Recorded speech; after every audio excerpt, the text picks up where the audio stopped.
It was the night to end all nights. Portuguese fans going wild when their team won Euro 2016, beating hosts France.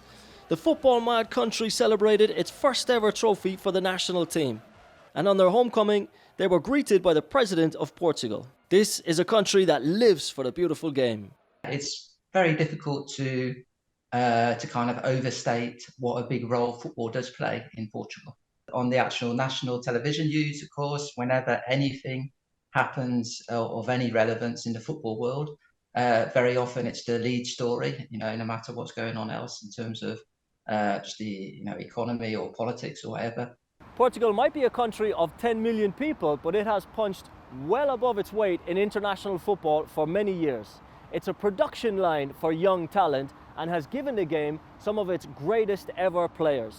Think Eusebio, Luis Figo, and one other guy you may have heard of.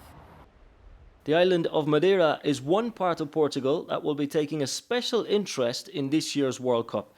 It's the birthplace of the country's greatest ever player, Cristiano Ronaldo.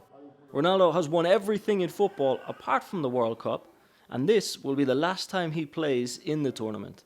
The sheer determination that has driven his illustrious career will be essential if their captain is to push his team towards the final.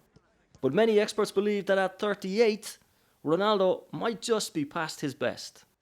The top international goal scorer of all time is just an absolute icon of football, and basically he will probably decide how much he plays. But whether or not that will be to Portugal's advantage, I think, like I say, this World Cup, more than any World Cup or European Championship in the last decade and a half, I think it won't be dependent, Portugal's performance won't be dependent on how well Ronaldo plays. It will be dependent on how well some of the, I suppose, in quotation marks, supporting cast play. The current national side boasts talented young players from the Premier League, Spain, and Serie A League in Italy, but they face tough group stage opponents in Uruguay, South Korea, and Ghana. What is certain is that this football-mad nation will definitely give their unconditional support to the Seleção when they take to the pitch for their opening match. Ken Brown, CGTN, Madrid.